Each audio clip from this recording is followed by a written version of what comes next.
Now, in a previous video, I discussed what's wrong with unscientific or pseudoscientific theories, in particular in psychology or in medicine or other things related to everyday life, which could be all sorts of things from dieting to relationship to parenting. Now, I discussed the problem of possible unforeseen adverse consequences and lost benefits by foregoing something that is effective in itself, uh, has an actual mechanism of intervention which is beneficial and safe, as opposed to just going blindly into something that will you will experience as having an effect, because simply we do have this placebo effect mechanism which makes us experience a benefit from things which in itself are not really an intervention. Now, there is one more thing that's really important to discuss about these placebo effects.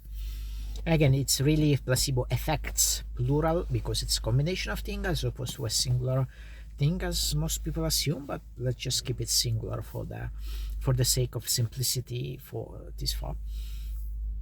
So, what is one more problem with the placebo effect? And not distinguishing the mechanism, and so the social system from the actual mechanism. So there is two different ways to understand something we're doing, anything really in life. Okay, there is a social understanding, a psychological understanding. I'm putting the two together in here, and there is a scientific understanding. Now, the scientific understanding will assess, the whole actual outcomes, data, variables, and things like that. The social psychological understanding will just be your interaction, your social interaction within a certain settings, and the psychological outcomes of you and the other people around you, basically. Now, why this matters? Let's say that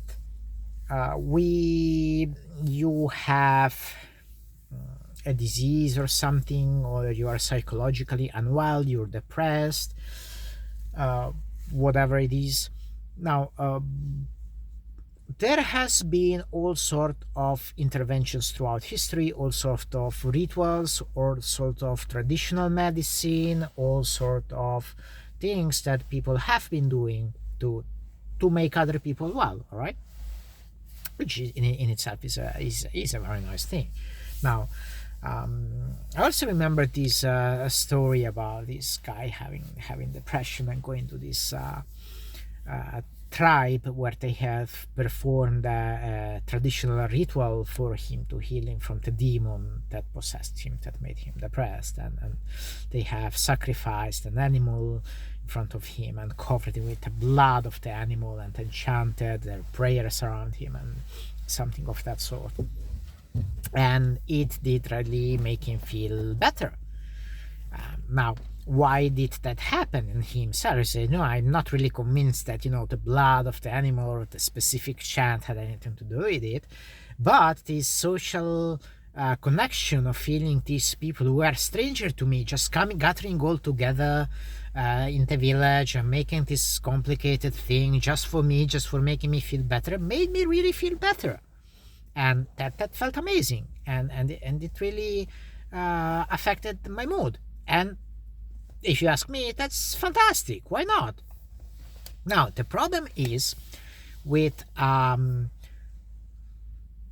confusing this social psychological effect with the scientific explanation. Now I say, okay, well, this is the thing you discussed in the previous video. The first point of just, you being a science nerd and your artistics are too keen on pointless details and having things being precise, and you're just being annoying and blah blah blah. I'd suggest it's not. The thing is, when you don't know what is working there, then you can make all sort of problematic conclusions because of that. Now let me tell you what I mean by this. it is true that whatever the setting it is, this social psychological role play is going to be effective. Now, if we go to look at the effectiveness of therapy, for instance, and the way the therapeutic world works, we have all sort of different school in our psychology, right? There is no unified theory. This is one of the reasons why psychology is not a science, is that you don't have a theory. You have all sort of beliefs, belief system, and theories and and fancy stories basically made by the various scams of psychology. And some will go on the even in the therapy itself, some will have these they're going to look into your childhood and see the underlying trauma and run forever about that, just kind of based on this old Freudian Jungian type of psychoanalysis. Some will go into cognitive behavioral therapy and going to use a certain way to reframe your thoughts to make you feel better. Some will use more fancy, different sort of things. I will be using physical exercises to make you feel relaxed and control of your breath, and blah blah blah. We have all sort of these different things. Nobody agrees on what is the what is how does it work, why it works. We just keep doing it, and it turns out it works. So nobody cares.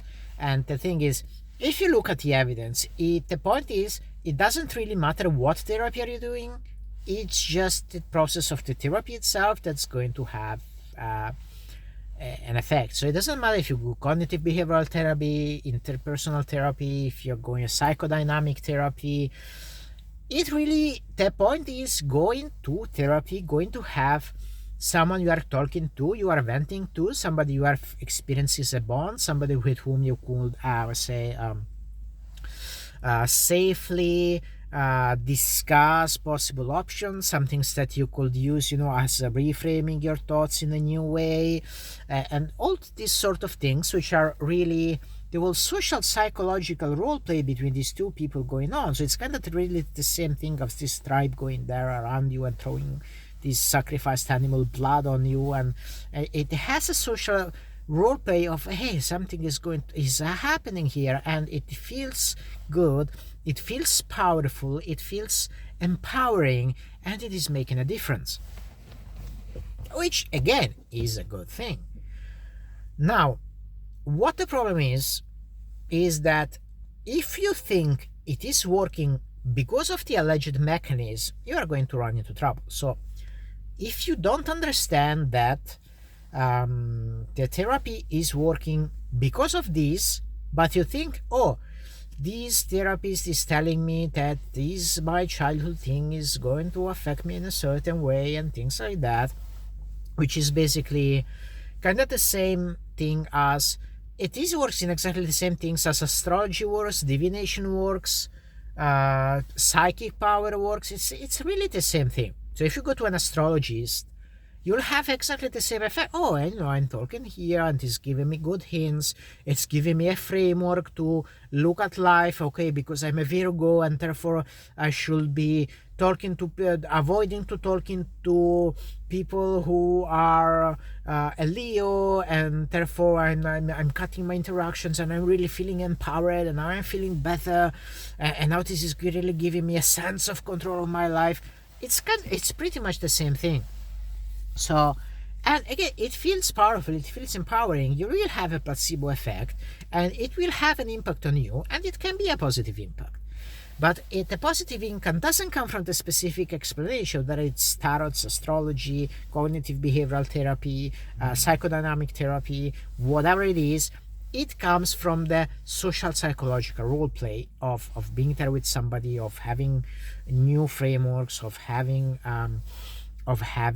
sort of somebody guiding you, somebody listening to you, and things like that.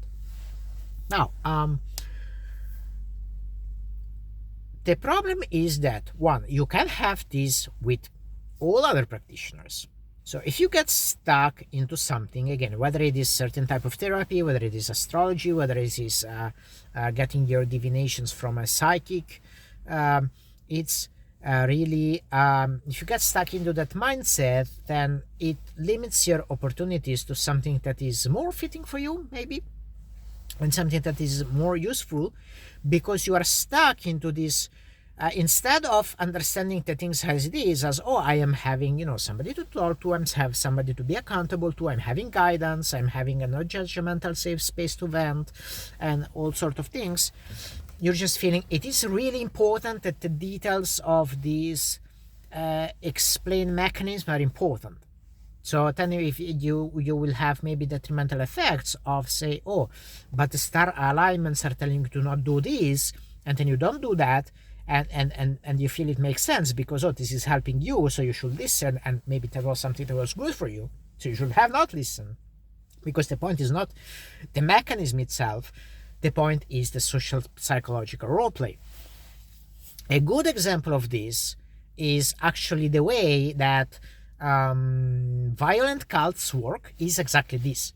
So you will have that people get radicalized very, very quickly. There is this belief about how people get suddenly become a terrorist or something like that. There is this widespread belief about it being an effect of a certain culture. So say you live in an Islamic society and where Islam is a very big thing, and then you are particularly keen onto Islam, and so this excessive influence of being a Muslim will turn you into a Muslim extremist and you become a terrorist, and so on.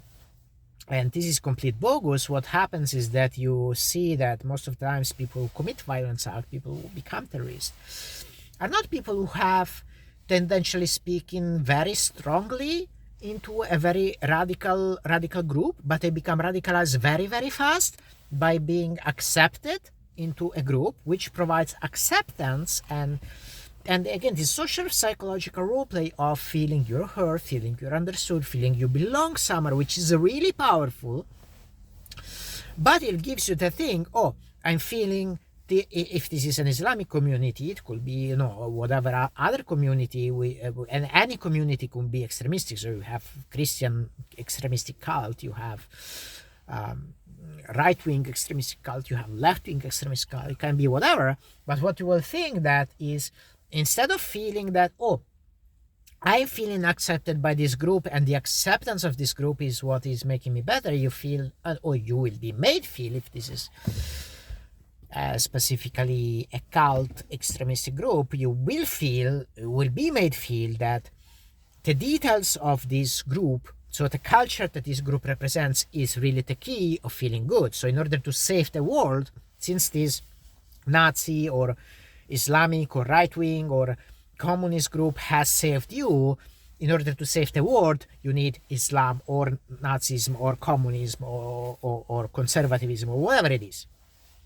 So that's the thing. Confusing the social psychological role play with the mechanism of intervention itself. And this leads you to think, oh, since I am safe in this setting where we are using astrology really works. No, what works is being safe in that setting. If it, instead of astrology, was something from yesterday, it will work as well. If you're in a cult, you say, oh, I'm really feeling good in this cult of, I don't know, right-wing, ultra-conservative evangelical Christian extremism. Right-wing ultra-conservative Christian extremism is what matters, and it's not. It's this connection and safety within a group. So this is where we start to have an emerging problem. And one of the other than psychotherapy, again, you have that in psychotherapy about the effectiveness is limited. So about any given specific psychotherapy, you'll have that 30 to 40% of people actually respond positively. The rest disappear and stop the therapy, and they feel it's bullshit because it's not helping them. So it's not really suitable for the way to think. Now, if you have this, and we have this, that most therapists are keen onto having a specific mindset, a specific way, a specific mechanism, a specific theory of how things relate to your childhood, how things relate to your thoughts, how things relate to your physical tension, to relax with breathing exercise, whatever it is, they are stuck in this belief system. It may end up on alienating people who cannot resonate to that belief system. And so this reduces the impact that you can have on that person, and the impact that the person can receive from you, because you're set into a belief system, instead of understanding that, okay, these are the theories, the explanation, blah blah blah, but what really is working here is something else. Now, the best example I can make of this is Alcoholic Anonymous. So Alcoholic Anonymous is very grown big in the US, in Europe, and it's I regard it as a very positive thing.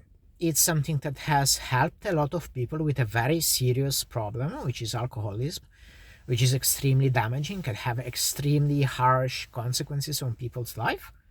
And so anything that works in that regard is awesome, as far as I'm concerned. Now the problem is, does Alcoholic Anonymous work? And again, it's kind of the exact same stats, the same things as you have with therapy. Yes, Alcoholic Anonymous works, but it's not because of the way Alcoholic Anonymous is structured. So Alcoholic Anonymous, you have this 12-step thing. You need to surrender to a higher power. It doesn't have to be God, but it is a sort of similar religious sensation of submission and worship, which is powerful for a lot of people, and allows surrender to this higher power, which doesn't have to be God. It can be something else, but to surrender to this higher power is something to give a sense of, again, accountability, which is one of the important things.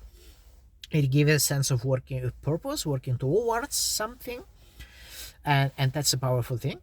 But also the most important thing is just having this group setting. So again, social psychological role play, where you are there, you are not judged, you are being listened to, you have a lot of people that are supporting you, you have people being friendly to you, you have people who have experienced the same things you have, and you're seeing them going through it, having success, overcoming it. So that's very inspiring, and that's a very powerful effect.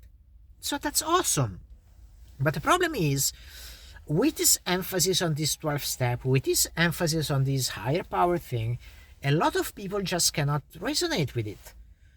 And so you'll have that this amazing group, which is helping a lot of people, is also alienating a lot of others who don't have the same support, and they could have if we made the group simply,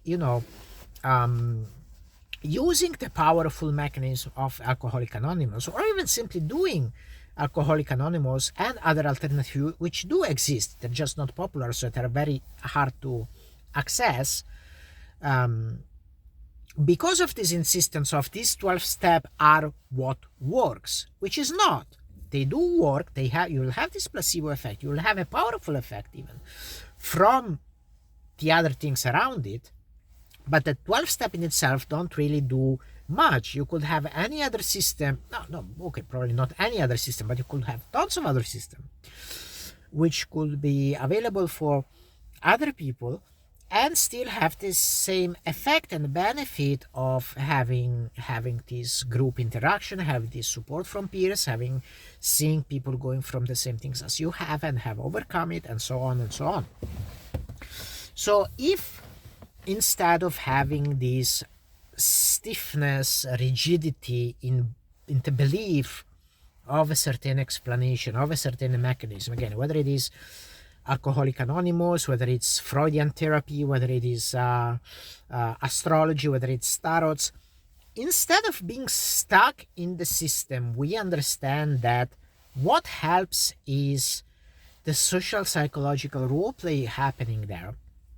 This could allow us more flexibility into seeking options which actually work for us. First of all, it will educate ourselves better about the way how our mind works and how to make our life better to begin with, which in itself is a powerful thing.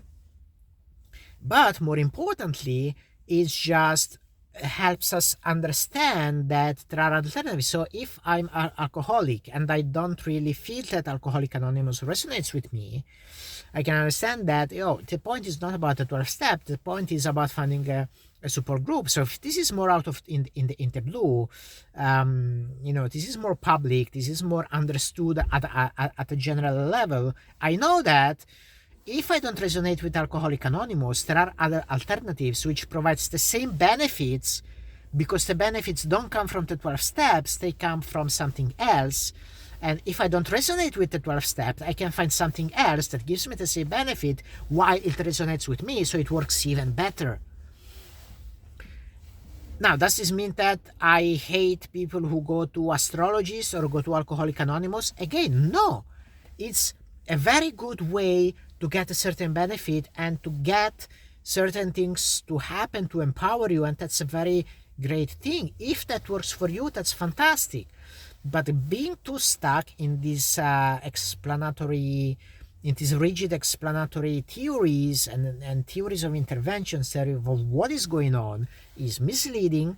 It's keeping people away from other patterns of intervention, which, if you in a marketing way, you do want that. You don't want people to go.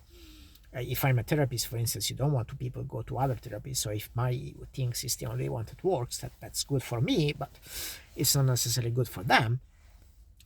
And we are limiting our possibility to improve people's life in a meaningful and powerful way, and have people themselves improve their lives and empower themselves in a very positive, powerful, and meaningful way.